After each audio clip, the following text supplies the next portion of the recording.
Hello everyone. सो या ये video generally मेरे चैनल पे नहीं होनी चाहिए, आई नो, बट मुझे कोई टॉपिक नहीं सूझ रहा था एंड मुझे थोड़ी बहुत नॉलेज है इस बारे में, at least basic. So I thought let's give it a shot, ठीक है। एंड शायद जनरल अवेयरनेस भी आ जाए, तो अगर मैं कुछ गलती कर देता हूँ ना माफ़ कर देना, मेरा ये टॉपिक नहीं है। सो लेट्स बिगिन, ठीक है। तो पहली चीज़ हम लोग समझते हैं कि what is artificial intelligence and कैसे वो हम लोगों को इन्फ्लुएंस कर सकती है फ्यूचर में, क्या ये थ्रेट भी है या जस्ट इल्यूजन है एंड वगैरह वगैरह, ठीक है। सो स्टार्ट करते हैं फर्स्ट ऑफ ऑल टेक्नोलॉजी से। कोई भी टेक्नोलॉजी होती है जो काफ़ी फ्यूचरिस्टिक होती है, काफ़ी एक्स्ट्रा ऑर्डनरी होती है, तुम देखोगे कि वो है ना कहीं से इंस्पायर होती है, ठीक है। Like nature specially, like camera जो है वो हमारी ह्यूमन आई से इंस्पायर है। जो प्लेन्स होते हैं, ठीक है, वो बर्ड से इंस्पायर होते हैं। जो हेलीकॉप्टर्स हैं, जो बहुत सारी चीज़ें हैं, ठीक है, मोस्टली चीज़ें नेचर से ही इंस्पायर होकर हम लोग बनाते हैं, हम लोग क्रिएट करते हैं। एंड आउच, तो जो आर्टिफिशियल इंटेलिजेंस है वो भी हमारा ही एक वर्जन है, एक ह्यूमन ब्रेन का ही इंटेलिजेंस का एक वर्जन है जो हम लोगों ने आर्टिफिशियली क्रिएट किया है। That's why it's called artificial intelligence, in short AI. अब जो एआई है, ठीक है, वो छोड़ो, उसको छोड़ो, पहले हम लोग अपने इंटेलिजेंस के बारे में सोचते हैं। हमारा इंटेलिजेंस दो पार्ट में डिवाइडेड है, ठीक है। हम इवोल्यूशन की वजह से दो पार्ट में डिवाइडेड है। एक तो हमारा एनिमल वर्जन है। अब तुम अगर अपनी स्पाइनल कॉर्ड से ऊपर जाके दिमाग को देखोगे तो दिमाग तुम्हारा ऐसा है, राइट, ऐसा जाके ऐसा है। You know Y? You know Y? क्योंकि जो हमारा जो स्पाइनल कॉर्ड से जुड़ा हुआ दिमाग है सबसे पहला डेवलप हुआ था, वो हमारा प्राइमल इंस्टिंक्टिव दिमाग है। ये जो लोग कहते हैं ना छोटा दिमाग, वो हमारा सबसे पावरफुल दिमाग है। वो छोटा दिमाग नहीं, वो मोस्ट पावरफुल दिमाग है। हमारा प्रिमिटिव दिमाग है वो, जो हर एक जानवर में होता है, जिसकी वजह से उनको भूख लगती है, जिसकी वजह से वो डर के मारे भागते हैं, जिसकी वजह से ही वो शिकार करते हैं, जिसकी वजह से ही वो सेक्स करते हैं ताकि वो रिप्रोड्यूस कर पाए।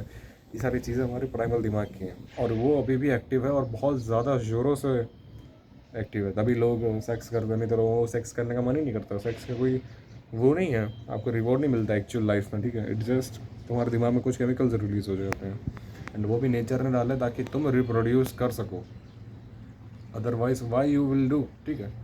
इसी वजह से हमें डर लगता है। मतलब जो भी हमारे इमोशंस होते हैं वो सारे हमारे प्राइमल दिमाग से ही आते हैं। अब ह्यूमंस का क्या है, ह्यूमंस है ना, ह्यूमंस ने ना कम्युनिकेशन स्किल्स डेवलप कर ली थी, ठीक है। ग्रुप में रहना था उनको, उनको पता चल गया था कि देखो भाई अकेले तो हम लोग सर्वाइव कर नहीं पाएंगे, हमारे इतने बड़े पंजे नहीं है, हमारे इतनी बड़ी क्या कहते हैं स्ट्रेंथ नहीं है हमारे पास, ना ही हमारा शरीर इतना बड़ा है। तो हमको झुंड में रहना पड़ेगा ताकि हम लोग शिकार कर पाएँ एंड सर्वाइव कर पाएँ। अब झुंड में तुम लोग रहने लगे तो तुम्हें है ना कुछ डेवलप करना पड़ेगा एक दूसरे से कम्युनिकेट करने के लिए, इसलिए तुमने लैंग्वेज डेवलप की। धीमे धीमे साइन लैंग्वेज आई, साइन लैंग्वेज से बोलने का तरीका आया, बोलने के तरीके से लैंग्वेज फुल्ली डेवलप हुई। अब तुमने लैंग्वेज डेवलप कर लिया, उसकी वजह से अब तुम प्लानिंग कर सकते हो फ्यूचर की कि भाई देखो पिछली बार ये हुआ था, इसके बेस पर हम लोग जब फ्यूचर में जाएंगे तो हम लोग ये कर सकते हैं, हम लोग हथियार बना सकते हैं, हम लोग इस जगह पे जा सकते हैं, यहाँ पे चांसेस ज़्यादा हैं सर्वाइवल के एंड वगैरह वगैरह। यानी कि अब तुम जो भी कर रहे हो, ठीक है, जो अपने दिमाग का इस्तेमाल कर रहे हो वो तुम ट्राई कर रहे हो अपने फ्यूचर सेल्फ को पावरफुल बनाने के लिए, राइट। तुम्हारा दिमाग का इस्तेमाल ही इस तरह तुम कर रहे हो कि जो तुम्हारा फ्यूचर वाला वर्जन होगा उसका तुम ज़्यादा स्ट्रेंथ दे पाओ। क्योंकि फिज़िकल ब्रूट स्ट्रेंथ जो होती है ना काफ़ी लिमिटेड टाइम पीरियड के लिए होती है। लाइक अगर मैंने ब्रूट स्ट्रेंथ यूज़ की, ठीक है, तो मैं जल्दी एग्जॉस्ट हो जाऊंगा। मैंने ब्रूट स्ट्रेंथ अगर ट्राई करने की सोची तो मुझे डैमेज भी ज़्यादा होगा। मुझे पता भी नहीं है कि मेरी फ़िज़िकल कंडीशन उस टाइम पर जब एक्चुअल वॉर हो रही होगी तब मेरी फ़िज़िकल कंडीशन क्या होगी, ठीक है। शायद मेरे पे प्रेशर इतना हो कि मेरी ब्रूटल स्ट्रेंथ जो है वो कम हो जाए, राइट, या फिर मेरा पेट गड़बड़ा जाए, या फिर मुझे पेशाब लगा, ठीक है, वगैरह वगैरह, जिसकी वजह से मेरा फोकस ही हट जाए तो मेरी ब्रूट स्ट्रेंथ तो कोई मीनिंग ही नहीं है, राइट। ये चीज़ हमारे एंसेस्टर्स जो थे उन्होंने बहुत जल्दी समझ ली थी, तो उन्होंने प्लानिंग को अपना मेन हथियार बनाया, इसलिए उन्होंने वेपन्स बनाए, इसलिए उन्होंने सोसाइटीज़ बनाई, इसलिए उन्होंने कल्चर बनाया, ठीक है, ट्रेडिशंस बनाए, ताकि हम लोग सेफ़ रह सकें एंड सेफली अपनी जनरेशन्स को गार्ड कर सकें, बढ़ा सकें, राइट। तो इस तरह से हमारा डेवलपमेंट हुआ। क्योंकि आप प्लानिंग कर रहे हो तो आपको कई बार है ना खुद को कंट्रोल करना पड़ता है, राइट। खुद को रिस्ट्रिक्ट करना पड़ता है, अपनी प्राइमरी इंस्टिंक्ट को रिस्ट्रिक्ट करना पड़ता है। कभी अभी नहीं, थोड़े समय बाद, लाइक अभी सेक्स नहीं करते हैं, थोड़े समय बाद करते हैं। लाइक अभी खाना नहीं खाते, ग्रुप को आ जाने देते हैं, उनके साथ बांट के खाते हैं ताकि ग्रुप की स्ट्रेंथ बढ़े। अगर हमने अभी सेक्स कर लिया तो फिर जो रिचुअल्स हमने बनाए वो सारी चीज़ें डिस्टर्ब हो जाएंगी, राइट। जो शादी का सिस्टम हमने बनाया वो टूट जाएगा। तो आपको प्राइमल इंस्टिंक्ट को रिस्ट्रिक्ट करना पड़ता है समहाउ। जब आप ये करते रहते हो फॉर द लॉन्ग टाइम, ठीक है, तो आपके अंदर इवोल्यूशन आता है, जिसकी वजह से हमारे दिमाग के अंदर आया प्री फ्रंटल कॉर्टेक्स। जो स्पाइनल कॉर्ड से जुड़ा है वो हमारा प्राइमल दिमाग है, पर जो यहाँ तक आता है, जो खींच के बाहर इस तरफ को आया है, वो है प्री फ्रंटल कॉर्टेक्स हमारा, जो हमारे डिसीजन मेकिंग को, जो हमारे प्लानिंग को, जो हमारे इमोशंस कंट्रोल को, इमोशन रेगुलेशन को इंडिकेट करता है। जिसका जितना ज़्यादा स्ट्रॉन्ग उसका उतना ज़्यादा दिमाग पे कंट्रोल हो, ठीक है। इसको तुम बढ़ा भी सकते हो over the period of time, ठीक है, इट्स ऑन यू। पर जैसे कि मैंने बताया कि हमें क्यों प्री फ्रंटल कॉर्टेक्स डेवलप करना पड़ा, क्योंकि हमें खुद की इंस्टिंक्ट को कंट्रोल करना था ताकि हम लॉन्ग प्लानिंग कर सकें, सोसाइटीज़ में क्या कहते हैं फिट इन हो सके।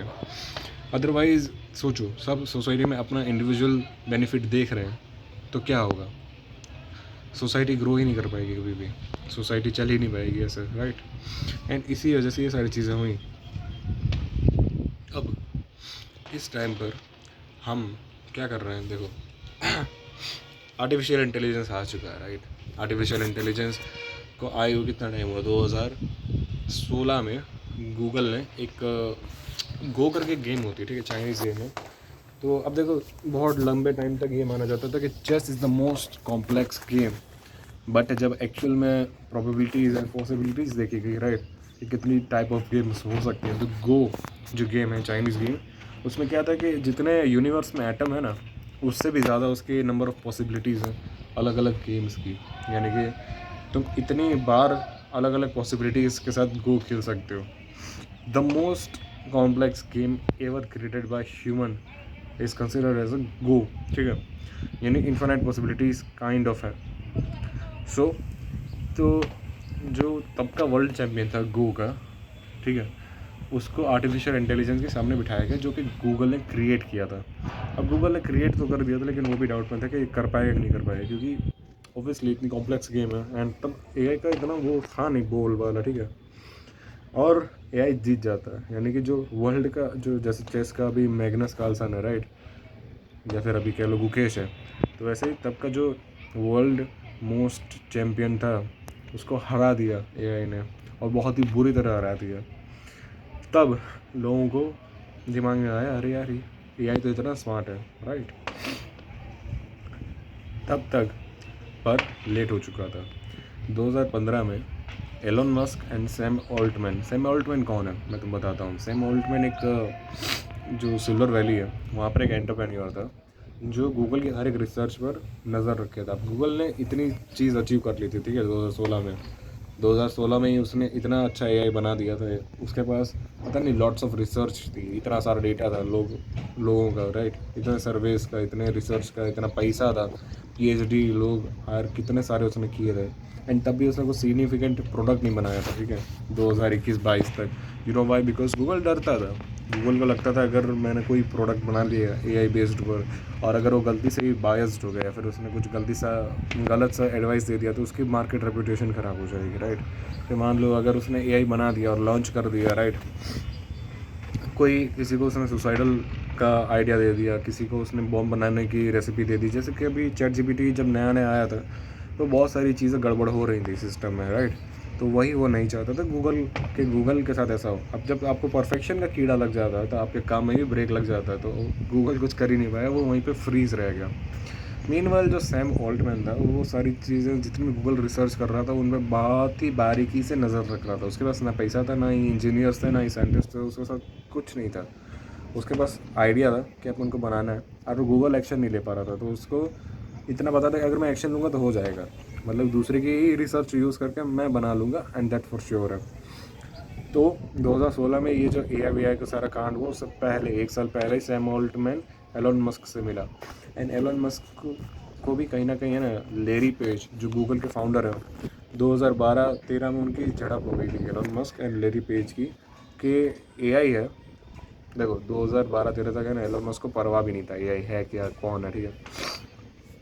लेकिन जब ये लेरी पेज का बर्थडे था, वहाँ पर एलोन मस्क गया एंड डिस्कशन शुरू हुई AI के ऊपर। तब उसका रियलाइज़ हुआ कि शिट यार, AI is the most dangerous weapon. मैं तो बताता हूँ फर्दर क्यों, ठीक है।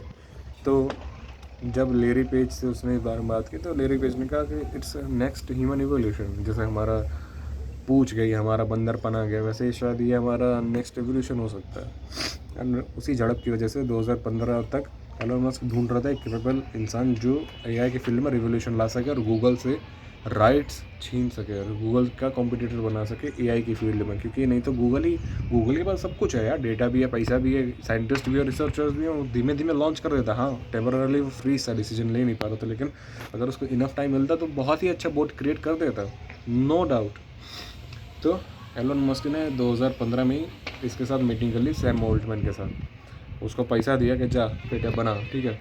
और इनका एक विजन था कि हम लोग एक काम करेंगे, गूगल की तरह नहीं करेंगे हम लोग, है ना, पब्लिक वो कर देंगे, पब्लिक रिसोर्स कर देंगे अपने AI को, जिससे है ना प्योर साइंटिफिक वे में AI का रिसर्च भी हो जाएगी, लोगों को AI का हेल्पफुल नेचर भी मिल जाएगा, प्लस जो कहते हैं ना कॉरपोरेट बायसेस, वो सारी चीज़ें बनी जाएंगी। लोग क्या कहते हैं, कोई इन्फ्लुएंस नहीं कर पाएगा AI को, डाइवर्ट नहीं कर पाएगा। इन शॉर्ट वो कंट्रोल लेना चाहते थे अपने हाथ में, instead of Google taking control.